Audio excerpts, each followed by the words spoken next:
तो friends and my dear student, हम लोग पिछले वीडियो में r बराबर 2f प्रूफ किया था। r बराबर 2f गोलीय दर्पण में, किसी भी गोलीय दर्पण जैसे उत्तल दर्पण हो या अवतल दर्पण में, तो यही इसके बीच का जो रिलेशन होता है r और f में यही होता है r बराबर 2f या f बराबर r/2। ठीक है, इसको ऐसे छोड़ेंगे हम लोग तो f इक्वल टू हो जाएगा r/2।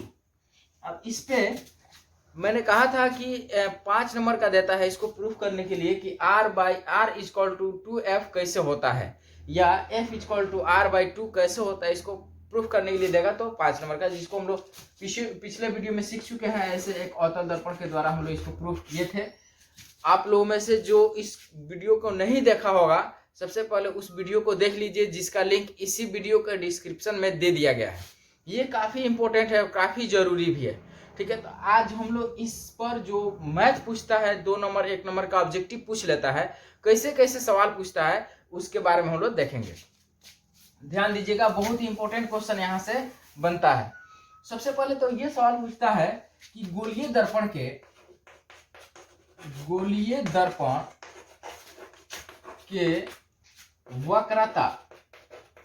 वक्रता त्रिज्या,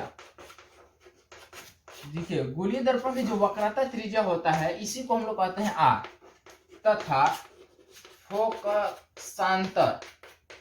फोकसांतर का मतलब हुआ फोकस दूरी।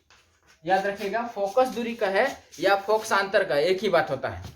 फोकस दूरी में क्या संबंध होता है, ये सवाल देगा।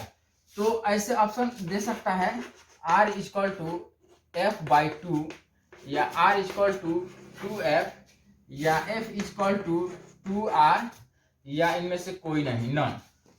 तो हम लोग का राइट आंसर होगा r equal to 2f, r बराबर 2f, या इसके जगह पर ये भी दे सकता है कि f बराबर r/2। ये दोनों ऑप्शन देगा तो दोनों का दोनों सही हो जाएगा। ठीक है, अगर यही लैंग्वेज में लिख कर दिया, शब्द में लिख कर दिया, तो देगा वक्रता त्रिज्या बराबर 2 गुना फोकसांतर। याद रखिएगा, 2 गुना फोकसांतर। तो ये ऑब्जेक्टिव के लिए सवाल है, इस व्यंजक पे जो हम लोग प्रूफ कर चुके हैं। अब देखिए, यहां से ऑब्जेक्टिव में ये भी सवाल बनाता है कि यदि किसी गोलीय दर्पण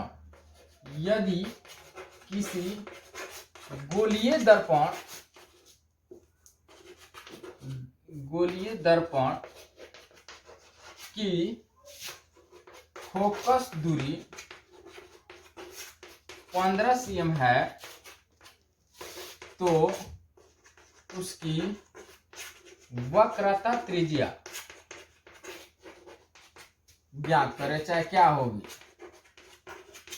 किसी गोलीय दर्पण की फोकस दूरी कितना है, 15 cm, तो उसकी वक्रता त्रिज्या ज्ञात करने के लिए कह रहा है। तो हम लोग जानते हैं वक्रता त्रिज्या निकालना है यानी r निकालना, तो r बराबर क्या होता है 2f, यानी 2 गुना फोकस दूरी कितना दे दिया है 15 cm, तो यहाँ लिख देंगे 15 cm। 15 गुना 30 cm, इसका टोटल r का वैल्यू हो गया आंसर। राइट आंसर हो जाएगा आपका 30 cm। तो ये ऑब्जेक्टिव में देता है फ्रेंड्स। और देखिए, इसी पर एक ऐसे भी दे सकता है, यदि किसी गोलीय दर्पण की इस बार फोकस दूरी न देकर इसकी वक्रता त्रिज्या दे देगा। वक्रता त्रिज्या जैसे मान लीजिए 18 है, तो उसकी फोकस दूरी क्या होगी, उसकी फोकस दूरी कहेगा। तो फोकस दूरी यानी निकालना है f, तो f इक्वल टू हो जाएगा r/2, यानी r का वैल्यू 18 है, अब बटा 2 यानी 9 cm आंसर। इस तरह का ऑब्जेक्टिव पूछेगा और ये ऑब्जेक्टिव काफी इंपॉर्टेंट है, इसको एकदम नोट कर लीजिएगा। ऐसे यहाँ से भी नोट कर सकते हैं, या आपको जो प्रोवाइड कराया जाएगा PDF, उसमें भी ऑलरेडी सब पर ऑब्जेक्टिव जो टोटल बना दिया गया है, ऑब्जेक्टिव एंड सब्जेक्टिव दोनों। मैं आपको पिछले वीडियो में भी बोल चुका हूँ, यदि आप यहाँ से क्लियर कर लेते हैं तो ठीक है। इसमें बहुत सारा मैं जो क्वेश्चन आंसर है या जो भी डिफिनेशन है उसको नहीं लिखवा पा रहा हूँ, लेकिन बोल तो जरूर रहा हूँ, समझा दे रहा हूँ। अगर आप उसको सुनकर नोट कर लेते हैं तो बहुत अच्छा है। अगर नहीं हो पाता है, किसी प्रकार का कोई दिक्कत है, आप चाहते हैं उसको अलग से फेयर करने के लिए, तो आपको मैं अपना नंबर दे दिया हूँ, व्हाट्सएप नंबर, 6204114402 यानी 6201414402 पर कांटेक्ट कीजिएगा। अपना नाम और आप किस बोर्ड से हैं, किस डिस्ट्रिक्ट से है, और उसके बाद अपना क्लास लिखकर भेजिएगा। मैं आपके पास जो चैप्टर पढ़ा रहा हूँगा उसका पीडीएफ भेज दूंगा बिना किसी खर्च के, ठीक है। तो चलिए इसको नोट कर लीजिएगा अपना। अब हम लोग चलते हैं, हम लोग पढ़ चुके हैं दर्पण में फोकस दूरी क्या है, वक्रता त्रिज्या क्या है, वक्रता केंद्र क्या है, ध्रुव क्या है, उसकी फोकसांतर फोकस दूरी एक ही होता है, उसके बाद में उसके मुख्य अक्ष या प्रधान अक्ष क्या है। तो अगला वीडियो में हम लोग को पढ़ना है कि दर्पण से किरणों का परावर्तन किस नियम के थ्रू होता है, किस नियम से होता है। लेकिन उसको पढ़ने से पहले हम लोग कुछ पिछली वीडियो में कुछ बातों को हम लोग नहीं जान पाए थे, जिसको हम लोग देख रहे हैं, ठीक है। चलिए देखिए, एक छोटा सा चाल, प्रकाश की चाल। इस प्रकाश की चाल से देखिए, ऑब्जेक्टिव सवाल पूछता है कि निर्वात में प्रकाश की चाल क्या है। निर्वात का मतलब जहां हवा भी नहीं है, यानी अंतरिक्ष। तो अंतरिक्ष में प्रकाश की चाल क्या है फ्रेंड्स, देखिए। तो अंतरिक्ष में प्रकाश की चाल होता है 3 × 10⁸ मीटर पर सेकेंड। सबसे ज्यादा ऑप्शन यही देता है, अंतरिक्ष में प्रकाश की चाल क्या है, 3 × 10⁸ मीटर पर सेकेंड। इसको ऐसे भी लिख सकता है 3 × 10⁵ किलोमीटर पर सेकेंड। अब देखिए इसको मीटर को क्या बना सकता है, किलोमीटर। जैसे ही किलोमीटर बनाएगा 10⁵ 8 से कितना हो जाएगा, 10⁵ हो जाएगा। उसके बाद ऐसे भी लिख सकते हैं 3 लाख किलोमीटर पर सेकेंड। तो ये निर्वात में प्रकाश की चाल हुआ। उसके बाद हम लोग देख रहे हैं जल में प्रकाश की चाल। ये भी पूछ सकता है जल में प्रकाश की चाल क्या है। तो जल में प्रकाश की चाल होता है 2,25,000 किलोमीटर पर सेकेंड। अब इसको ऐसे भी लिखा दे सकता है 2.25 × 10⁸ मीटर पर सेकेंड, ये भी हो जाएगा। तो उसके बाद कांच में भी पूछा जा सकता है कांच में प्रकाश की चाल। तो कांच में प्रकाश की चाल होता है 1,80,000 किलोमीटर पर सेकेंड। और इसको ऐसे भी लिख दे सकता है ऑप्शन में 1.8 × 10⁸ मीटर पर सेकेंड। तो तीनों आप याद रखिएगा, तीनों काफी इंपॉर्टेंट है। निर्वात में प्रकाश की चाल, जल में प्रकाश की चाल और कांच में प्रकाश की चाल। उसके बाद देखिए हम लोग को अब पढ़ना है दर्पण से परावर्तन का, किरणों का जो परावर्तन होता है उसका नियम।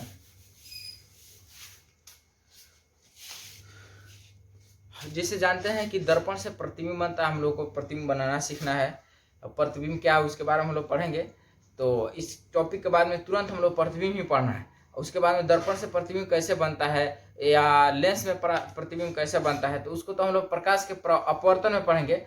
तो इसको पढ़ने से पहले जितने भी डायग्राम है उसको सीखने से पहले जो किरणें परावर्तित होती है उसके बारे में, उसके नियम क्या है उसको जानना काफी जरूरी है। नहीं, अगर इस नियम को नहीं जान पाते हैं, अभी जो मैं नियम बताने जा रहा हूं उसका, देखिए स्पेशली इसका यूज कभी नहीं है, कहीं भी नहीं है। लेकिन इसके बगैर आप जो भी प्रतिबिंब का जो निर्माण करने के लिए देता है कि जब वस्तु 2A पर है तो प्रतिबिंब कहाँ बनेगी, जब वस्तु C पर है तो प्रतिबिंब कहाँ बनेगी, इस सब के लिए मतलब जितना भी नियम कानून है सब यहीं से जो मैं बताने जा रहा हूँ अभी वहां से क्लियर होता है। तो दर्पण से किरणों के परावर्तन के 4 नियम होते हैं, आप याद रखिएगा। दर्पण से किरणों के परावर्तन के कितने नियम हैं, 4। तो इन चारों को जान जाइएगा, उसके बाद से प्रतिबिंब बनाना आपके मुट्ठी में है।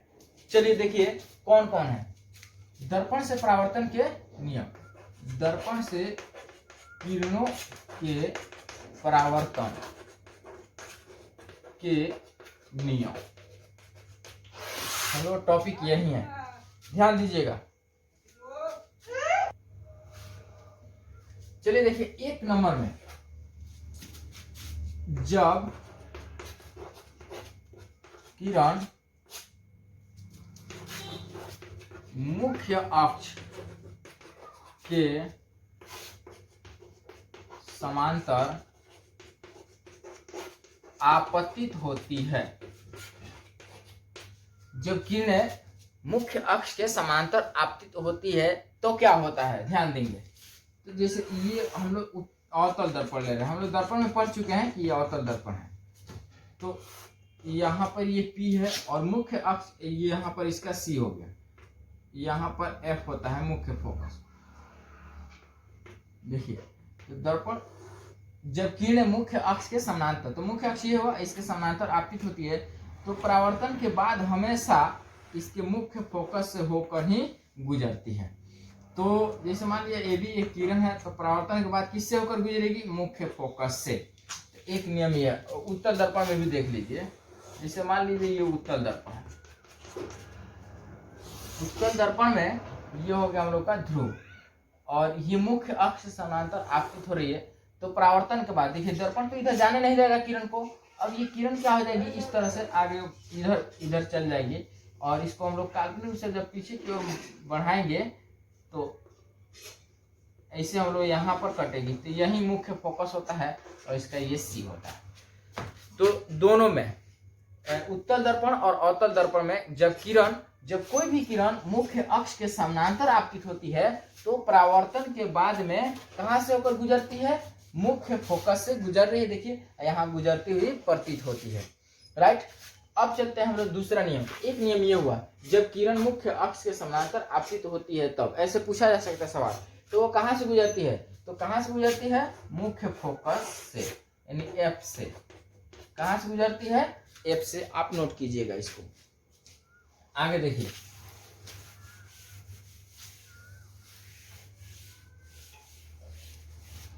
दूसरा है जब किरण मुख्य फोकस यानी F से आपतित होती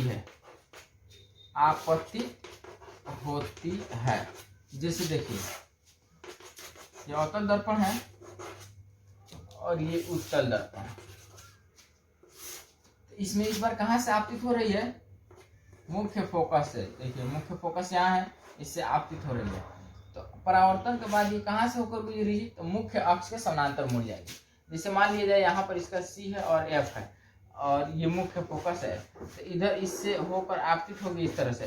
तो परावर्तन के बाद क्या होगी, ये मुख्य अक्ष के समानांतर इधर मुड़ जाएगी। तो दूसरा नियम देखिए यहाँ पर बताया जा रहा है जब किरण F यानी मुख्य फोकस से आपतित होती है तो देखिए परावर्तन के बाद कहाँ से मुड़ेगी, ऐसा सवाल ऑब्जेक्टिव में दे सकता है, नहीं तो कम से कम नियम आपको पता होना चाहिए प्रतिबिंब बनाने के लिए। तो इस तरह से जब किरणें मुख्य फोकस से आपतित होती है तो परावर्तन के बाद में मुख्य अक्ष के समानांतर क्या हो जाती है, मुड़ जाती है। तो यहाँ पर देखिए मुख्य अक्ष के समानांतर ये मुड़ गई, अब मुख्य अक्ष के समानांतर ये मुड़ गई। दूसरा नियम आप हम लोगों का कंप्लीट हो गया। तीसरा देखिएगा, तीसरा नियम बताता है किरणों परावर्तन जब किरण C से होकर आपतित होती है, किससे, C। और C हम लोग किसको कहते हैं, इसके पिछले वीडियो में हम लोग पढ़ चुके हैं। C कहते हैं वक्रता केंद्र को, यानी जब C से होकर आपतित होती है तो देखिए क्या होता है। ये अवतल दर्पण है, ये यहाँ पर इसका C हो गया और F हो गया। तो जब C से आपतित होगी इस तरह से तो देखिए परावर्तन के बाद में फिर इसी पथ पे रिटर्निंग कर जाती है। जब किरण C से आपतित होती है तो परावर्तन के बाद में कहाँ से मुड़ेंगे, सेम इसी पथ से जहां से आई थी वहां पर चली जाएंगी, उसी पथ में लौट जाएगी। इसमें भी देख लीजिए उत्तल दर्पण है और इसमें किरणें जो है ये F हो गया और ये C हो गया। तो इधर आती है, इस पर आपतित होती है तो परावर्तन के बाद फिर से इसी पर, यहाँ से नीचे तो जाएगी नहीं, यहीं से फिर क्या हो जाएगी, रिटर्न हो जाएगी। तो इस तरह से 3 नियम हम लोग देख लिए। ये थर्ड लॉ है, जब किरणें C से आपतित होती है तो परावर्तन के बाद कहाँ जाती है बच्चों, इससे उसी पथ पे लौट जाती है। अगला नियम देखिए, अगला नियम जो है वो है कि कोई भी किरण, जब कोई भी प्रकाश किरण दर्पण से जितने कोण पर आपतित होती है, किरणें जितने कोण से आपतित होती है उतना ही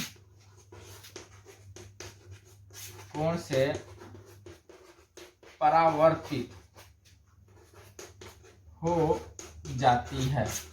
यानी आपतन कोण परावर्तन कोण आपस में क्या होते हैं, बराबर होते हैं। ये वाला देखिए यहाँ पर बताया जा रहा है, जैसे ये किरण है इधर से आ रही है, यहाँ जितना कोण पर आएगी उतना ही कोण से इधर चली जाएंगी, यानी ये कोण आपस में क्या हो जाएगा, बराबर हो जाएगा। इसमें भी देखिए इनमें जितना कोण से आएगी उतना ही कोण से ये चली जाएगी। इस तरह से हम लोग देखे कि प्रकाश किरणों के परावर्तन के 4 नियम है। 4 नियम कौन कौन है ये हम लोग देख चुके हैं, और ये प्रतिबिंब बनाने के लिए ये नियम का जानकारी होना काफी जरूरी है। अब हम लोग चलते हैं प्रतिबिंब टॉपिक पे। प्रतिबिंब क्या होता है और कैसे बनता है।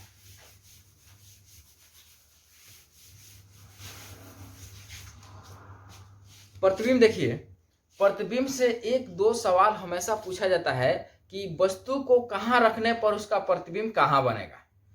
तो इस स्थिति को समझने से पहले इसीलिए मैंने इसके जो परावर्तन के नियम है, किरणें कहाँ से परावर्तित होगी तो कहाँ जाएगी, इसको मैंने बता दिया। नहीं तो मैं डायरेक्ट उसी टॉपिक पे जाता कि प्रतिबिंब क्या है और प्रतिबिंब कैसे कैसे बनता है उत्तल दर्पण में या अवतल दर्पण में, क्योंकि वहां से सवाल पूछता है। यहाँ से अभी जो मैं टॉपिक पढ़ाया हूँ किरणों के परावर्तन के नियम, यहाँ से सवाल नहीं देता है, लेकिन इसकी आवश्यकता पड़ती है प्रतिबिंब बनाने में। जिससे आपको कहा जाए कि डिवाइड करना है, भाग बनाना है आपको, तो भाग बनाने के लिए आपको डायरेक्ट डिवाइड सिखाया जाए, भाग सिखाया जाए, और पहाड़ा ये आपको याद ही नहीं है, टेबल याद ही नहीं है, तो क्या आप उसको कर पाएंगे? नहीं। डिवाइड सीखने के लिए पहाड़ा जरूरी है, लेकिन एग्जाम में हम लोग को डिवाइड आता है, तो पहाड़ा सीखे रहेंगे, टेबल सीखे रहेंगे तो डिवाइड कर पाएंगे। सेम वही कंडीशन यहाँ पे है। प्रकाश के परावर्तन के नियम जब मालूम रहेगा तभी हम लोग किरणों को कहाँ कटाना है, कैसे प्रतिबिंब बनाना है हम लोग कर सकते हैं। दूसरी बात, आप यदि इसको बढ़िया से पूरा वीडियो देख लेते हैं 1 बार 2 बार, तो एकदम 100% समझ में आ जाएगा। वीडियो को स्किप कीजिएगा तो फिर दिक्कत हो जाएगा, क्योंकि इसमें जो है डायग्राम वाला टर्म कुछ ज्यादा है, और ऐसे ये कोई रटने वाला परिभाषा नहीं है कि आप डायरेक्ट पीडीएफ से ले करके और याद कर सकते हैं। इसलिए वीडियो को देखना पहले काफी जरूरी है, उसके बाद आती है बात पीडीएफ की। और दूसरा चीज ये है कि आप इस वीडियो को जितना ज्यादा हो सके उसको शेयर कीजिए अपने दोस्तों के पास में, और थोड़ा सा उनको भी बोलिए ताकि चैनल को सब्सक्राइब करें। हम लोग तुरंत बहुत ही करीब है 1000 के करीब में, जैसे 1000 हम लोग क्लियर हो जाएगा हम लोग लाइव आ जाएंगे, और उसके बाद आपका जो भी प्रॉब्लम होगा जैसे ही मैं पढ़ा रहा हूँ उसी वक्त आप पूछ सकते हैं, फिर मैं उसको और अच्छा तरीका से मैं बताने की कोशिश करूंगा और समझाऊंगा भी। जो भी आपको डाउट होगा उसी वक्त क्लियर हो जाएगा। बात समझ रहे हैं? चलिए अब हम लोग चलते हैं दर्पण से प्रतिबिंब कैसे बनता है। दर्पण से प्रतिबिंब का बनना, तो हम लोग उसको पढ़ने से पहले प्रतिबिंब देख लेते हैं क्या होता है। प्रतिबिंब, इमेज। प्रतिबिंब को इंग्लिश में हम लोग इमेज कहते हैं, और इमेज का मतलब होता है किसी चीज की छाप पड़ जाना। जैसे आप लोग कभी कभी सुने होंगे कि समाज में उसका इमेज बहुत ही डाउन है, तो किसी का सुने होंगे समाज में उसका इमेज काफी तगड़ा है, मतलब बहुत ज्यादा इमेज बना चुका है। इसका मतलब वो अपने छवि क्या रख पाया है समाज में। तो किसी भी चीज के इमेज का मतलब होता है उसका समझिए छवि, उसका फोटो। तो इमेज का मतलब होता है किसी वस्तु का प्रतिबिंब यानी फोटो। तो वही प्रतिबिंब के बारे में हम लोग को पढ़ना है। तो सबसे पहले तो हम लोग प्रतिबिंब का डिफिनेशन जानेंगे कि प्रतिबिंब क्या होता है।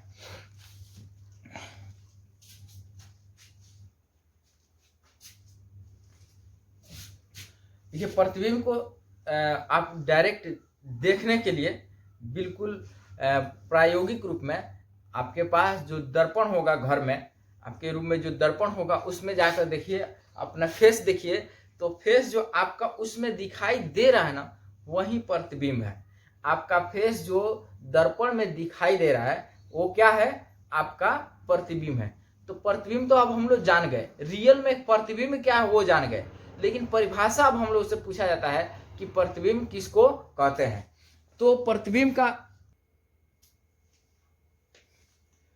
चलिए देखिए अब हम लोग इमेज का डिफिनेशन देखते हैं, यानी प्रतिबिंब का परिभाषा क्या होता है। हम लोग ये जान गए कि जो दर्पण हम लोग घर में होता है उसमें हम लोग जो फेस देखते हैं अपना, उसको क्या कहते हैं हम लोग, वही उसका क्या हो गया, इमेज यानी प्रतिबिंब हो गया। अब उसमें देख सकते हैं कि इमेज और प्रतिबिंब यानी इमेज और प्रतिबिंब दोनों तो एक ही है कि वो क्या होता है। अब ध्यान दीजिए, इसका परिभाषा जब कहेगा तो अगर मान लीजिए एग्जाम में पूछता है कि प्रतिबिंब किसे कहते हैं, तो आप ऐसे बोलिएगा कि हम लोग घर में जो दर्पण में अपना चेहरा देखते हैं वही प्रतिबिंब है। अरे वो तो रियलिटी है कि आप जान गए, लेकिन इसका डिफिनेशन हम लोग कैसे बोलेंगे, तो ध्यान दीजिए। इसे मान लीजिए कि यहाँ पे एक दर्पण है और ये इसका पोल हो गया और इसमें किरणें आ रही है यहाँ से, इसका सी हो गया, एफ हो गया, यहाँ से चलेगी तो यहाँ से होकर गुजरेगी। तो अब यहाँ से जैसे मान लीजिए यहाँ पर कोई वस्तु है, अब यहाँ से इसको हम लोग आगे की ओर बढ़ाएंगे तो ऐसे किरण जाएगी यहाँ से और जाएगी, उसके बाद टकराने के बाद फिर लौटेगी यहाँ पर, जहाँ कटेगा उसका हम लोग इसका प्रतिबिंब कहेंगे। ए बी जैसे यहाँ पर, तो ए इधर हो जाएगा, बी यहाँ, तो ये इसका हो जाएगा प्रतिबिंब। तो प्रतिबिंब का डिफिनेशन सीखने के लिए यहाँ पर एक डायग्राम तैयार किए हैं। ये बहुत ईजी है, आप अभी कंफ्यूज मत होइएगा कि कैसे बन गया और कैसे आप लोगों से बनेगा। आप लोग इस तरह का बहुत सारे बनाएंगे, धीरे धीरे मैं बताऊंगा। अभी प्रतिबिंब का केवल डिफिनेशन बताने के लिए मैंने यहाँ इसको तैयार किया है। जैसे मान लीजिए कि अभी तो मैं बताया हूँ ना कि आपके घर में, जैसे मान लीजिए यहाँ पर ये एक दर्पण है, तो इसमें आप देख रहे हैं यहाँ चौक है, तो चौक को यहाँ पर रखने पर इसमें चौक, एक और चौक दिखाई दे रहा है, तो एक और चौक दिखाई दे रहा है। तो वो जो चौक दिखाई दे रहा है ना, तो कहेंगे इस चौक का वो क्या है, इमेज है, यानी प्रतिबिंब है। तो प्रतिबिंब, इसको हम लोग अच्छा तरीके से अब जान गए कि रियल में प्रतिबिंब क्या होता है। हम लोग पर डे अपना प्रतिबिंब देखते हैं शीशा में, ठीक है। तो अब हम लोग को परिभाषा देखना है कि प्रतिबिंब का परिभाषा क्या होता है। तो प्रतिबिंब का परिभाषा बोलने के लिए हम लोग का हो जाएगा कि जिसे मान लीजिए यहाँ पर एक वस्तु है ए बी, तो कहेंगे किसी बिंदु या वस्तु, कोई बिंदु यानी कोई ऑब्जेक्ट या वस्तु, किसी वस्तु से आ रही है प्रकाश किरण। देखिए यहाँ पर प्रकाश किरण आ रही है इससे, किसी वस्तु से आ रही प्रकाश किरण दर्पण से परावर्तन के बाद मुख्य अक्ष के जिस बिंदु पर कटती है या कटती हुई प्रतीत होती है। देखिए, किसी बिंदु वस्तु से या किसी बिंदु स्रोत से आ रही प्रकाश किरण दर्पण से परावर्तन के बाद मुख्य अक्ष के जिस बिंदु पर कटती है या कटती हुई प्रतीत होती है। कटती हुई प्रतीत होती का मतलब हुआ रियल में कटती नहीं है। इसको देखिए, ये भी एक कंडीशन आ जाता है, कटती हुई प्रतीत होती है। यहाँ पे है, ये सी हो गया और ये एफ हो गया, वस्तु यहाँ पर रख दी गई, यहाँ से जाएगी, टकराने के बाद हमेशा एफ से होकर गुजरेगी और इसको इससे मिलाएंगे तो इधर चल जाएगा, इसको काल्पनिक से आगे मिलाएंगे तो कटती हुई यहाँ प्रतीत हो रही थी, इसका इमेज यहाँ बनेगा। ये भी आप इसमें कंफ्यूज होना नहीं है, मैं केवल परिभाषा भी बता रहा हूँ। आप परिभाषा ऐसे याद कर लीजिए, किसी बिंदु वस्तु से या किसी वस्तु से आ रही प्रकाश किरण दर्पण से परावर्तन के बाद मुख्य अक्ष के जिस बिंदु पर कटती है या कटती हुई प्रतीत होती है। देखिए यहाँ पर कटती हुई प्रतीत हो रही है, ये कैसा ये कब उत्पन्न होता है मैं आपको इसके बाद तुरंत बताने वाला हूँ। तो कटती हुई प्रतीत होती है, उसका हम लोग प्रतिबिंब कहते हैं। अब देखिए यहाँ पर रियल में कटी हुई है तो इसको वास्तविक प्रतिबिंब कहते हैं, और यहाँ पर कटती हुई प्रतीत हुई है तो इसको हम लोग काल्पनिक प्रतिबिंब कहते हैं। क्या कहते हैं? काल्पनिक या आभासी या काल्पनिक प्रतिबिंब कहते हैं।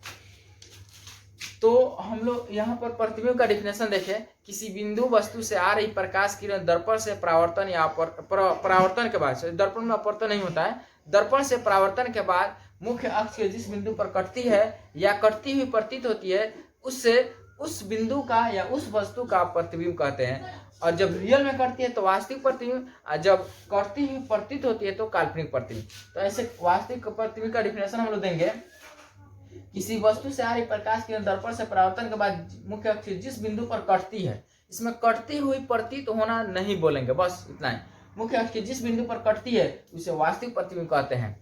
अच्छा, इसमें देखिए, किसी बिंदु से आ रही प्रकाश किरण, किसी बिंदु से या किसी वस्तु से आ रही प्रकाश किरण दर्पण से परावर्तन के बाद मुख्य अक्ष जिस बिंदु पर कटती हुई प्रतीत होती है, इसमें कटती हुई नहीं बोलेंगे, कटती हुई प्रतीत होती है, उसे उसका काल्पनिक प्रतिबिंब या आभासी प्रतिबिंब कहते हैं। देखिए मैं जो बोला हूं अभी आप सुनकर उसको लिख सकते हैं, वीडियो को पॉज कर करके, या आपको बोला हूं ना पहले ही से कि PDF भी दे दिया जाएगा, आपको कांटेक्ट करना पड़ेगा मेरे इस व्हाट्सएप नंबर पर जो मैं दिया हूं 6201411402 पर।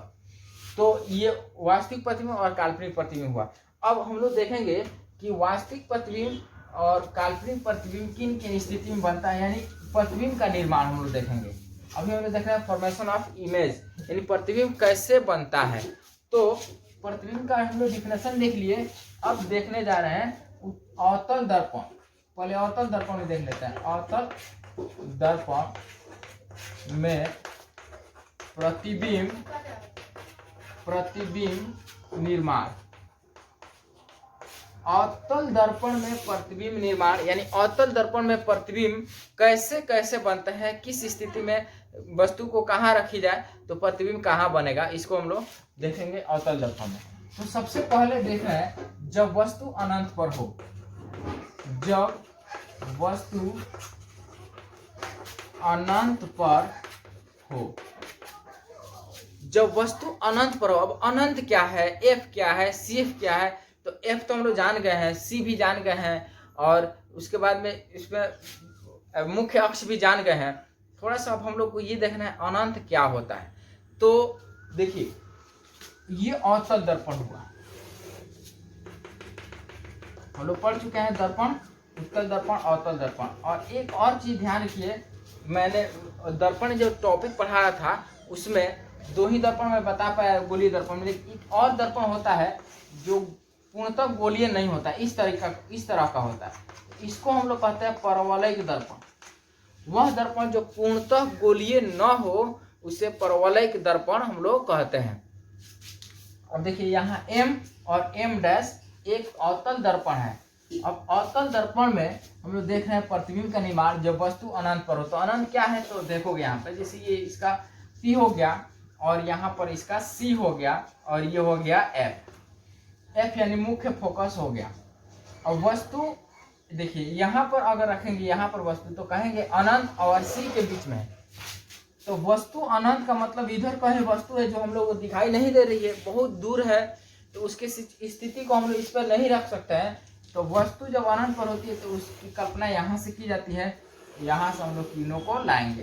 तो जब वस्तु अनंत पर हो तो प्रतिबिंब कहाँ बनता है, तो देखिए ये मुख्य अक्ष के समानांतर आ रही है प्रकाश किरण, और जस्ट ही हम लोग पीछे पढ़े हैं नियम कि जो किरणें मुख्य अक्ष के समानांतर आती है वो परावर्तन के बाद में कहाँ से जाती है, मुख्य फोकस से, याद कीजिए। तो यहाँ से ये गुजरेगी इससे, और फिर ये भी तो समानांतर आ रही है तो इसको भी गुजारेंगे तो ये ऐसे इसके साथ गुजरेगी। तो यहाँ दोनों किरणें आपस में क्या कर रही है, कट रही है। इस तरह से प्रतिबिंब हम लोग का बना, जहाँ पर दोनों कटी किरणें वहां पर हम लोग क्या बन गया, प्रतिबिंब बन गया। तो ऐसे जब वस्तु अनंत पर हो तो प्रतिबिंब देखिए कहाँ पर बनेगा, तो प्रतिबिंब बनता है, यहाँ लिख देते हैं प्रतिबिंब बनता है। प्रतिबिंब के बारे में देखिए क्या क्या पूछता है, कहेगा जब वस्तु अनंत पर हो तो प्रतिबिंब कहाँ बनता है, तो हम लोग का देखिए क्या हो जाएगा, एक में कहाँ बनता है, F यानी मुख्य फोकस, मुख्य फोकस यानी F पर वस्तु का प्रतिबिंब कहाँ बनता है, मुख्य फोकस यानी F पर। दूसरा प्रतिबिंब का आकार क्या होता है, तो देखिए वस्तु कितनी बड़ी है और प्रतिबिंब एक बिंदु पर आकर पॉइंट पर बना हुआ है, यानी कहेंगे प्रतिबिंब बहुत ही छोटा बनता है। प्रतिबिंब बहुत छोटा बनता है। पूछता है प्रतिबिंब का आकार क्या होता है, तो बहुत छोटा हो जाएगा। उसके बाद प्रतिबिंब वास्तविक बना है कि काल्पनिक बना है, तो देख रहे हैं किरणें जो होती है आपस में वास्तव में कटी हुई है, तो इसका हो जाएगा वास्तविक बना है।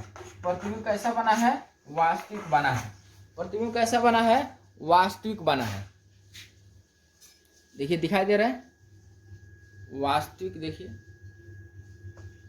प्रतिबिंब कैसा बना है, वास्तविक बना है।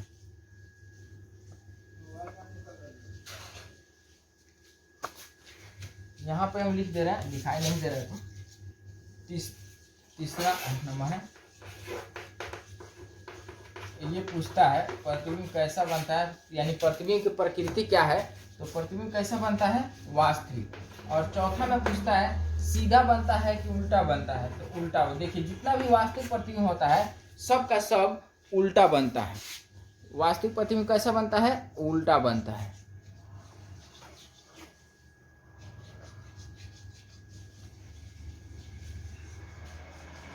चलिए, तो इससे संबंधित सवाल देखिए क्या क्या पूछेगा। कहेगा अवतल दर्पण में जब वस्तु अनंत पर हो तो प्रतिबिंब कहाँ बनता है। तो मुख्य फोकस पर बनता है। ठीक है, किस आकार का बनता है। तो बहुत छोटा बनता है। इसके बाद पूछेगा कि वास्तविक बनेगा कि काल्पनिक बनेगा। तो वास्तविक बनेगा। और पूछेगा सीधा बनता है कि उल्टा बनता है। तो कहाँ में कैसा बनता है, उल्टा बनता है। चारों सवाल में से कोई एक पूछ सकता है ऑब्जेक्टिव में। नेक्स्ट हम लोग देखते हैं, ये तो हुआ जब वस्तु कहाँ पर है, अनंत पर। अनंत इधर को कहते हैं। अब हम लोग देख रहे हैं जब वस्तु को अब अनंत से थोड़ा सा और इधर लाया जा रहा है। जब वस्तु अनंत और सी यानी वक्रता केंद्र के बीच हो। जो वस्तु कहाँ हो, अनंत और सी यानी वक्रता केंद्र के बीच में हो। जैसे देखिए यहाँ पर एक दर्पण हो गया, अवतल दर्पण। यहाँ पर मुख्य अक्ष का हो गया, ये हो गया पी हम लोग का। और यहाँ पर सी हो गया और यहाँ पर एफ हो गया मुख्य फोकस। इस बार वस्तु कहाँ है, सी और अनंत। तो अनंत तो इधर हो गया और सी यहाँ पे इसके बीच में है। तो वस्तु यहाँ पर ए बी। वस्तु देखिए कहाँ रखे हम लोग, फिर से वस्तु को रखे हैं अनंत और सी के बीच। तो अनंत और सी के बीच में जब कहेगा तो यहाँ रख सकते हैं, यहाँ रख सकते हैं, यहाँ रख सकते हैं। आपको जहां मर्जी वहां रख सकते हैं, बस सी का इधर होना चाहिए और मुख्य अक्ष पर ही होना चाहिए। तो जब वस्तु कहाँ हो, सी अनंत और सी के बीच में हो तो प्रतिबिंब कहाँ बनेगा। जैसे आप यहाँ पर रख करके अब चलिए देखिए कहाँ बन रहा है। आपको कैसे बनाना है, नोटबुक में देखिए। नोटबुक में आप जब भी बनाइएगा मेरे जैसा इसी तरह से खींच कर नहीं बनाइएगा।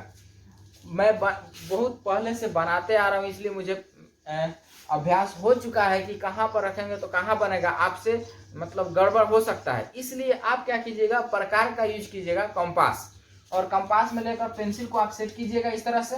और सेट करने के बाद में इस तरह से अपना सेट कर लीजिएगा और इस तरह से घुमाइएगा। जहाँ ये देखिए जहाँ पर इसको रखेंगे प्रकार का नोक, उसको आप सी मान लीजिएगा। इसको इससे मिला दीजिएगा तो ये हो जाएगा पी, और इसको हाफ कर दीजिएगा तो ये हो जाएगा एफ। तो वहीं एफ और सी लीजिएगा। बात समझ रहे हैं ना, आपको कंपास से बनाना है। ये सी हो गया। उसके बाद में इसको बढ़ा दीजिए, यहाँ पर आप वस्तु रखिए, इसको लेकर जाइए इधर और जाएगी वस्तु हमेशा कहाँ से, अब फिर से यहाँ देख लीजिए। तो ये तो वस्तु हम लोग रख दिया अनंत और सी के बीच में, किरणें जा रही है और परावर्तन के बाद किससे होकर गुजरेगी, याद रखिए मुख्य अक्ष के समानांतर जितने भी किरण आती है सब के सब परावर्तन के बाद हमेशा और हमेशा मुख्य फोकस से गुजरती है, यानी एफ से होकर ही गुजरेगी। उसके बाद इसके जो ऊपर वाला पॉइंट होता है ना, याद रखना, इसको हम लोग सी से मिलाते हैं, यानी वक्रता केंद्र से मिलाते हैं इस तरह से। तो वक्रता केंद्र पर से जो किरणें आपतित होती है वो परावर्तन के बाद फिर से इसी पर क्या हो जाती है, मुड़ जाती है। इस तरह से जहाँ मुड़ेगी तो जाकर इसको काटेगी तो यहाँ इसका प्रतिबिंब बनेगा वस्तु का। तो इस बार इधर नीचे आ जाएगा ए, आ ऊपर हो जाएगा बी, क्योंकि नीचे बन रहा है। तो जो भी प्रतिबिंब नीचे बनता है वो उल्टा बनता है। अब देखिए इसके बारे में पूछेगा, प्रतिबिंब के बारे में, प्रतिबिंब कहाँ बनता है, प्रतिबिंब के बारे में ये सब हो रहा है कि प्रतिबिंब कहाँ बनता है। तो एक नंबर देखिए प्रतिबिंब कहाँ बन रहा है, सी और एफ के बीच। कहाँ बन रहा है, सी तथा एफ के बीच। पहला सवाल पूछेगा कि जब वस्तु को अनंत और वक्रता केंद्र के बीच रखा जाए तो प्रतिबिंब कहाँ बनेगा। तो कहाँ बन रहा है, सी और एफ के बीच बन रहा है। तो सी और एफ के बीच। दूसरा देखिए, दूसरा पूछेगा कि प्रतिबिंब का आकार क्या है, प्रतिबिंब का आकार क्या है। तो यहाँ देख रहे हैं वस्तु बड़ी है और प्रतिबिंब छोटी दिख रही है। तो आप लोग भी बनाइएगा ना, तो इससे जितना ही बड़ी वस्तु लेंगे उससे छोटा ही प्रतिबिंब मिलेगा। तो प्रतिबिंब का आकार क्या है, छोटा है। बहुत छोटा नहीं लिखेंगे, छोटा लिखेंगे। उसके बाद पूछेगा प्रतिबिंब वास्तविक बन रहा है कि काल्पनिक। तो देखिए यहाँ पर वास्तव में किरणें कट रही है, तो प्रतिबिंब कैसा बनेगा, वास्तविक बनेगा। प्रतिबिंब कैसा बनेगा, वास्तविक। उसके बाद उल्टा बनेगा सीधा बनेगा, तो मुख्य अक्ष के नीचे है तो उल्टा बनेगा, तो प्रतिबिंब उल्टा बनेगा। तो ये दूसरा कंडीशन हुआ। जब वस्तु कहाँ पर हो, जब वस्तु हो अनंत और सी के बीच, तो जब वस्तु अनंत और सी के बीच होता है तो प्रतिबिंब क्या कहाँ बनता है, तो सी तथा एफ के बीच बनता है, छोटा बनता है, वास्तविक बनता है और उल्टा बनता है। तो यहाँ से सवाल देखिए किस कैटेगरी का पूछेगा, कहेगा जब वस्तु अनंत और सी के बीच रखी गई है तो उसके लिए एक डायग्राम खींचे, यानी रेखा चित्र खींचे। तो हम लोग का यही हो जाएगा, इस तरह से खींच देना है बस। 2 नंबर में पूछता है सवाल, खींचने के लिए भी पूछता है 2 नंबर में। और ऑब्जेक्टिव देखिए कैसे पूछेगा, कहेगा वस्तु जब अनंत और सी के बीच में हो तो उसका प्रतिबिंब कहाँ बनेगा, तो कहाँ बनेगा, सी और एफ के बीच। लिखेंगे सी और एफ के बीच, ये बड़ा एफ है, सी और एफ के बीच बनेगा। उसके बाद में प्रतिबिंब का आकार क्या होगा, वस्तु से, तो वस्तु से छोटा होगा। उसके बाद प्रतिबिंब वास्तविक बनेगा काल्पनिक बनेगा, तो वास्तविक बनेगा, और उल्टा बनेगा सीधा बनेगा तो उल्टा बनेगा। राइट। अब चलते हैं तीसरा कंडीशन।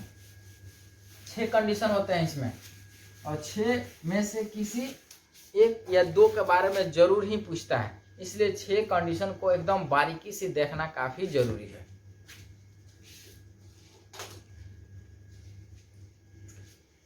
तीसरा कंडीशन देखिए, जब वस्तु सी पर हो। अब को वस्तु को कहाँ लाएंगे हम लोग, सी पर। सबसे पहले हम लोग देखें, जैसे मान लीजिए अवतल दर्पण में हम लोग देख रहे हैं प्रतिबिंब का निर्माण, तो सबसे पहले तो हम लोग ये देखें जब वस्तु अनंत पर हो, इधर से गिने जाए। उसके बाद देखें अनंत से, और जैसे यहाँ पर सी है तो उसके बाद अनंत और सी के बीच में आ गई वस्तु। अब और इधर लाएंगे तो इस बार कहाँ लाएंगे, जो वस्तु कहाँ पर हो, सी पर हो, यानी वक्रता केंद्र पर हो। वही लिखेंगे जो वस्तु वक्रता केंद्र यानी कि सी पर हो। तब इसके लिए कहेगा रेखा चित्र खींचे कि प्रतिबिंब कहाँ बनेगा, कैसे बनेगा। तो हम लोग मान लेते हैं अवतल दर्पण हो गया, और यहाँ पर ये हो गया लोग का एफ, और वस्तु यहाँ पर हो गई ए बी।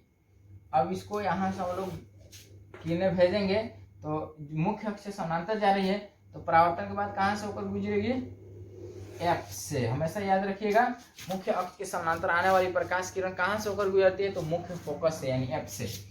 अब इसको हमेशा आपको पता है कि जो वस्तु होगी उसके ऊपरी छोर को कहाँ से गुजारना है, इस सी से गुजारना है। तो फिर हम लोग सी से गुजारेंगे इसको, तो सी से गुजारेंगे तो किरणें इधर जाएंगी, और इधर जाकर फिर से कट इससे टकराएगी, और टकराने के बाद फिर उसी पथ पर क्या हो जाएगी, लौट जाएगी। तो जब लौटेगी तो फिर जाकर यहीं पर यहाँ कट रही है किरण, तो इसका प्रतिबिंब, इस वस्तु का प्रतिबिंब फिर यहीं पर बनेगा, और इसका आकार इसी के आकार के बराबर होगा। आप भी माप कर बनाइएगा प्रकार से, तो सेम यही कंडीशन होगा। और प्रकार से नहीं बनाइएगा तो आपसे मतलब मिस्टेक हो सकता है, गड़बड़ हो सकता है, इसलिए प्रकार से बनाना काफी जरूरी है।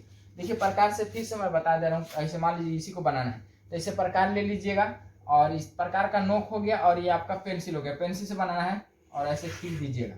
जहाँ ये मेरा अंगूठा है, यहाँ ये आपका हो गया क्या चीज, ये हो गया सी यानी वक्रता केंद्र। इसको आगे बढ़ा दीजिए, ये हो गया दर्पण। मुख्य फोकस इसका हाफ कर दीजिए, टोटल जितना लिए उसका आधा कर दीजिए। उसके बाद किरण को यहाँ पर रखिए, इधर ले लेकर जाइए, इसको गुजारिए, इसको इससे गुजारिए, कटेगा, और फिर कट करा कर इसको बनाइए, तो इसका प्रतिबिंब यहाँ पर बन गया। अब देखिए इसके बारे में सवाल कैसे कैसे प्रतिबिंब के बारे में पूछेगा। प्रतिबिंब के बारे में पूछेगा कि प्रतिबिंब कहाँ बनेगा, तो प्रतिबिंब कहाँ बन रहा है, इसी पर ना बन रहा है, सी पर ही बन रहा है, तो सी पर बनता है। कहाँ बनता है, सी पर। दूसरा, वस्तु का आकार क्या है, प्रतिबिंब का आकार क्या है, तो बराबर है, वस्तु के आकार के बराबर है। तीसरा, वास्तविक है कि काल्पनिक है, तो वास्तविक है, वास्तव में किरणें क्या हो रही है, कट रही है। और चौथा पूछता है उल्टा है कि सीधा है, तो उल्टा है। कैसा है, उल्टा है। अब देखिए सबसे इंपॉर्टेंट, जितने भी 6 कंडीशन होते हैं इसमें, कुल कितने कंडीशन है, 6 कंडीशन होते हैं। तो 6 कंडीशन में से तीसरा कंडीशन जो है, ये वाला कंडीशन इंपॉर्टेंट है ज्यादा करके। ये कहता है जब वस्तु वक्रता केंद्र यानी सी पर हो तो उसके लिए प्रतिबिंब निर्माण के लिए डायग्राम यानी आरेख खींचे। तो बस हम लोग को क्या करना है, ये खींच देना है, डायग्राम हो गया। दूसरा कहता है सवाल कि किस स्थिति में वस्तु को रखने पर उसका प्रतिबिंब वस्तु के आकार के बराबर होगा। तो सेम आंसर यही है, तो इसका आंसर हो जाएगा सी पर। वस्तु को कहाँ रखेंगे? सी पर, तो उसका प्रतिबिंब कहाँ बनता है? सी पर, आप वस्तु के आकार के ही बनेगा। ऐसा सवाल पूछेगा वस्तु को कहाँ रखी जाए कि उसका प्रतिबिंब वहीं पर बनेगा, उसी स्थान पर बने, तो सी पर इसका। तो मेन थ्योरी आप ये समझे रहिएगा ना, तो आपको ऑब्जेक्टिव कहीं से घुमा कर देगा तो आप कर सकते हैं। और ये जो लाइट चैप्टर आप लोग पढ़ रहे हैं, आप पढ़ लिए होंगे, जो स्टूडेंट पढ़ लिए होंगे कहीं पे, और आपको बहुत ज़्यादा कन्फ्यूजन होगा इसके ऑब्जेक्टिव में, चाहे हो रहा होगा, लेकिन जो मैं पढ़ा रहा हूँ आप इसको केवल थ्योरी एक बार पढ़ लीजिए, उसके बाद देखिए आप ऑब्जेक्टिव खुद से उसका आंसर आप बताएंगे, रटना नहीं पड़ेगा। अगर केवल रटने का प्रयास करेंगे ना, तो आप इधर से रटिएगा, 2 दिन 4 दिन 10 दिन के बाद फिर से आप भूल जाइएगा। इसमें क्या करना है, रटने वाला मैं बताया हूँ, या याद करने वाला जो भी परिभाषा है लॉन्ग है, उसको आप थ्योरी में याद कर लीजिए। मैं ये जो डायग्राम जो खींच रहा हूँ उसको अच्छा से समझिए, उसके बाद देखिए ना आपसे ऑब्जेक्टिव टोटल याद हो जाएगा, अपने आप बनने लगेगा। तो ये हो गया हम लोग का, जब वस्तु कहाँ हो? वक्रता केंद्र पर हो। अब हम लोग देखते हैं जब वस्तु अब वक्रता केंद्र से और इधर लेकर चलेंगे। चौथा कंडीशन, जब वस्तु वक्रता केंद्र यानी सी तथा एफ के बीच हो। देखिए इस तरह से हम लोग का ये हो गया, पी हो गया, ये हुआ हम लोग का अवतल दर्पण। अवतल दर्पण में देखिए यहाँ पर सी हो गया, एफ हो गया।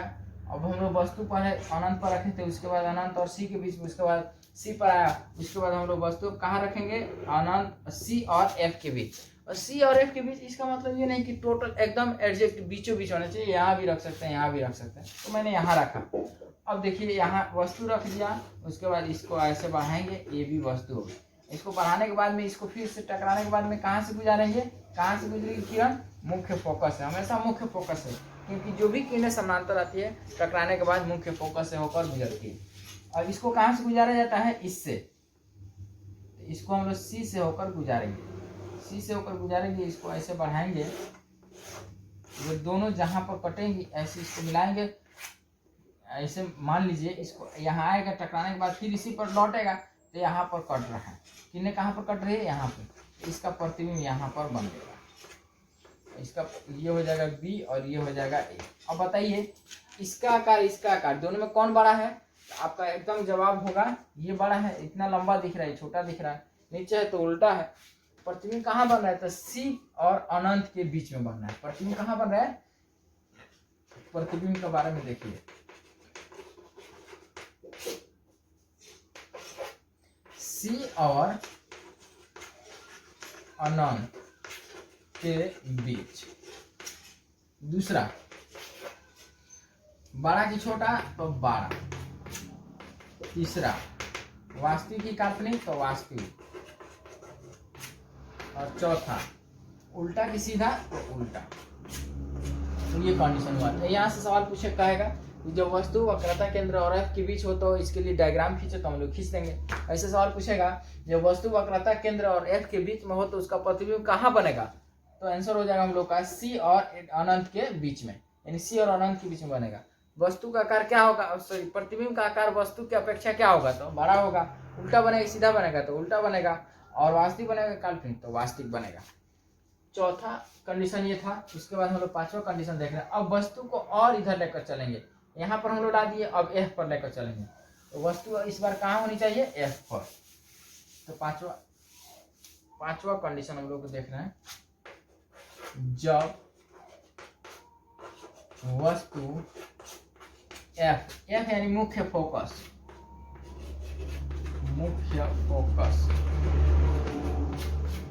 पर हो। इस बार वस्तु कहाँ है? मुख्य फोकस है। जैसे मान लीजिए दर्पण है, यहाँ पर हो गया P, हो गया अवतल दर्पण। अब देखिए यहाँ पर हो गया इसका C और यहाँ हो गया F।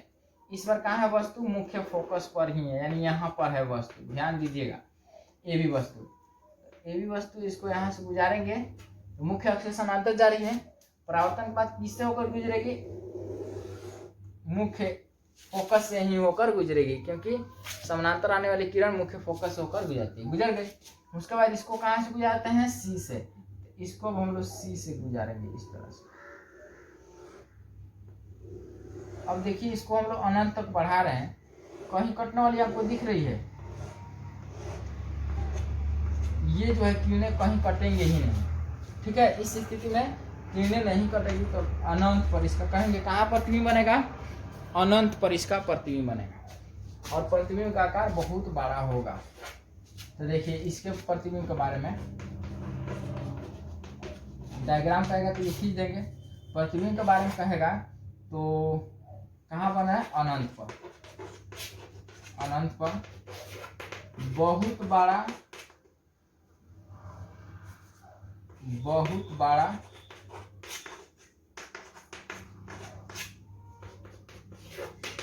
उल्टा बना है, नीचे है तो कैसा बनेगा, उल्टा बनेगा, और उल्टा जब बनता है जो प्रतिबिंब वास्तविक होता है तो प्रतिबिंब कैसा होगा, वास्तविक होगा।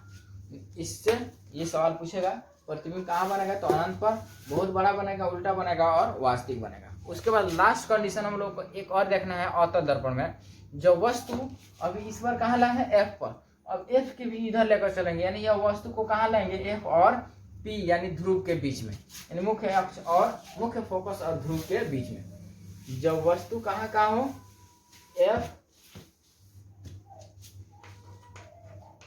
तथा ध्रुव यानी पी के बीच हो, ये हम लोग का हो गया एक दर्पण हो गया। ये ध्यान दीजिए, ये वाला कंडीशन से यहाँ से एक बहुत इंपॉर्टेंट सवाल पूछता है, मैं बता रहा हूँ सवाल क्या, पर डायग्राम हम लोग खींचते हैं, यहाँ पर ये हो गया और इसका ये सी हो गया और यहाँ पर एफ हो गया। इस बार वस्तु को हम लोग कहाँ रखे हैं, एफ और पी के बीच में, जैसे मान लीजिए यहाँ पर वस्तु रखे हैं, इतना बड़ी वस्तु है ए बी, और वस्तु जो किरणें इधर जाएगी मुख्य अक्ष से समांतर दिखी जा रही है, और जाने के बाद कहाँ से होकर गुजरेगी, हमेशा और हमेशा एफ से होकर गुजरती है। इसको कहाँ से मिलाते हैं आपको पता है, सी से मिलाते हैं, कहाँ से मिलाते हैं, सी से, ऊपरी वाले भाग को सी से मिलाते हैं।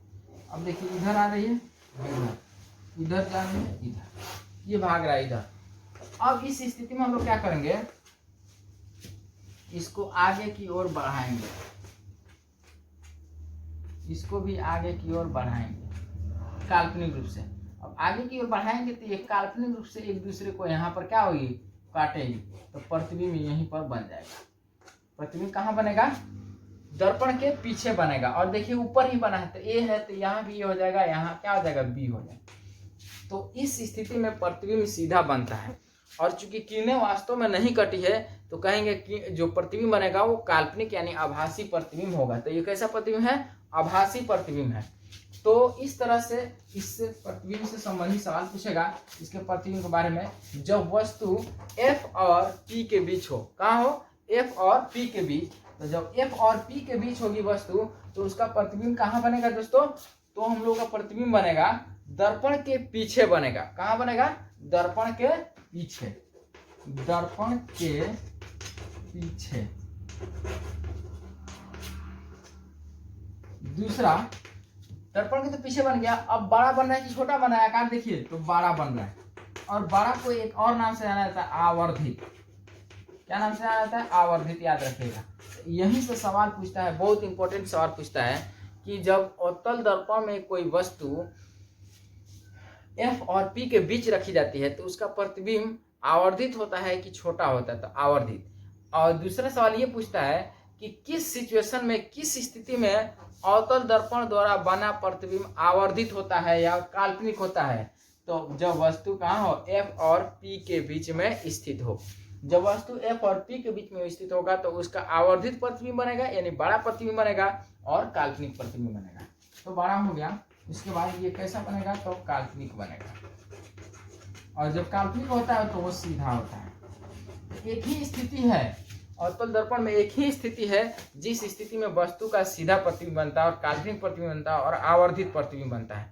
बाकी किसी भी स्थिति में इसका आवर्धित यानी बड़ा प्रतिबिंब नहीं बनता है, हमेशा या तो छोटा बनेगा, आवर्धित और काल्पनिक एक ही स्थिति में बनता है, और बाकी जितनी भी स्थिति है अगर बड़ा बनता भी है तो वो वास्तविक होता है और उल्टा होता है।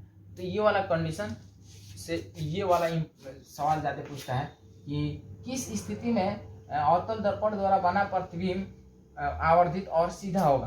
तो आवर्धित और सीधा किस स्थिति में होगा, जब वस्तु F और P के बीच में स्थित होगा तब। चलिए उसके बाद में हम लोग उत्तल दर्पण में प्रतिबिंब का निर्माण देखते हैं। उत्तल देखिए, अवतल दर्पण उत्तल दर्पण में बहुत डिफरेंट है। अवतल दर्पण में हम लोग देखें 6 कंडीशन में बन रहा है, जबकि उत्तल दर्पण में मात्र 2 कंडीशन हम लोग पढ़ रहे हैं, तुरंत खत्म हो जाएगा। ये टॉपिक क्लियर हो जाएगा तो हम लोग नेक्स्ट वीडियो में इसके आगे वाला टॉपिक लेकर आएंगे। वीडियो थोड़ा सा लॉन्ग हो गया है, लेकिन आप लोगों को पढ़ाई पर फोकस करना है, लॉन्ग और शॉर्ट से मतलब नहीं रखना है। देखिए कुछ ज़्यादा एडवांस करने के लिए कुछ ज़्यादा एडवांस करना पड़ता है, कुछ ज़्यादा एडवांस सोचिएगा, कुछ अच्छा करने के लिए कुछ ना कुछ खास सोचना पड़ता है और करना भी पड़ता है। इसलिए आप अब थोड़ा सा और टाइम दीजिए और हम लोग चल रहे हैं उत्तल दर्पण द्वारा प्रतिबिंब का निर्माण।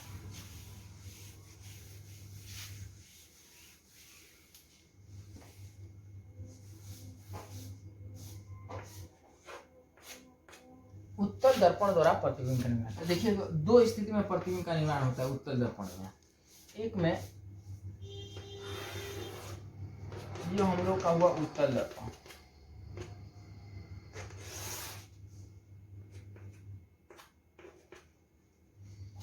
जब वस्तु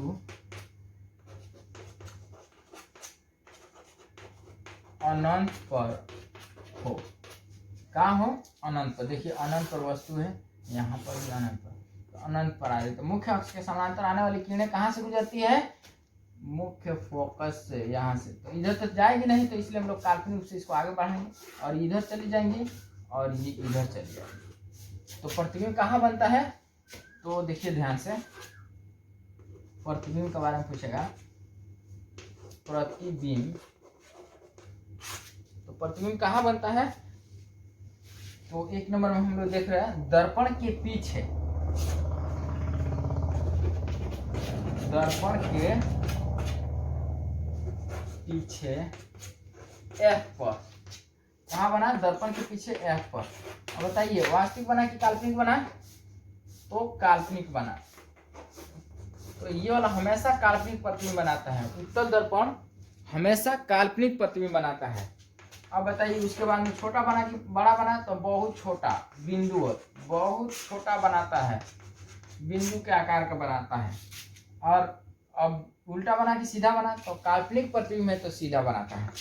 काल्पनिक प्रतिबिंब कैसा बनाता है, बनता है सीधा। तो यहाँ से एक सवाल ये रहेगा कि जब उत्तल दर्पण में, इस बार किस दर्पण की बात हो रही है, उत्तल दर्पण की बात हो रही है दोस्तों। तो उत्तल दर्पण के बारे में जब पूछेगा कि उत्तल दर्पण में वस्तु अनंत पर हो तो प्रतिबिंब कहाँ बनेगा, तो F पर बनेगा। अवतल दर्पण में भी हम लोग देखे हैं कि जब वस्तु अनंत पर थी तो प्रतिबिंब F पर ही बना था, इसमें भी, बट इसमें फ़र्क ये है कि वो वास्तविक प्रतिबिंब था और ये काल्पनिक प्रतिबिंब है।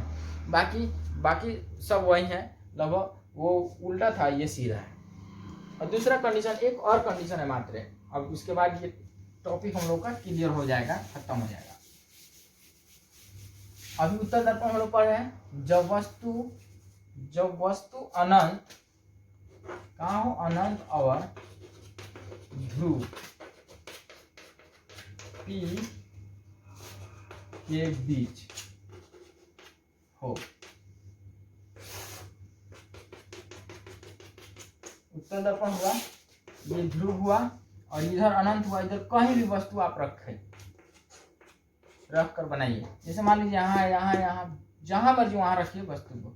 यहाँ पर ऐसे किने जाएंगे, ए बी है वस्तु, किने जाएंगी, टकराने के बाद कहाँ से गुजरेगी, F से। तो इधर तो नहीं जा सकते, काल्पनिक सूत्र में बढ़ाएंगे तो मुख्य रूप से इधर लेकर जाएंगे। तो ये हो गई। उसके बाद में हमेशा इसको कहाँ से गुजारा जाता है, इससे। तो यहाँ तक जाएगी कि नहीं, और फिर टकराने के बाद इसी पथ पर आ जाएगी। इधर हम लोग ऐसे गुजारेंगे इसको, तो यहाँ मिलेगी। तो देखिए कीने जहाँ कट रही है, एक दूसरे को काट रही है, तो वहीं पर इसका प्रतिबिंब बनेगा। तो ये भी ऊपर बना है तो सीधा बनेगा। अब देखिए इसके बारे में पूछेगा प्रतिबिंब कहाँ बनेगा, तो आंसर हो जाएगा दर्पण के पीछे बनता है, कैसा बनता है, तो काल्पनिक बनता है। आकार कैसा होता है, तो देखिए आकार क्या है, छोटा है, आप भी बनाइएगा, छोटा हो जाएगा। और वास्तविक बनता है कि ये तो हो गया, सीधा बनता है कि उल्टा बनता है, तो सीधा बनता है। जो भी काल्पनिक प्रतिबिंब होता है सीधा होता है।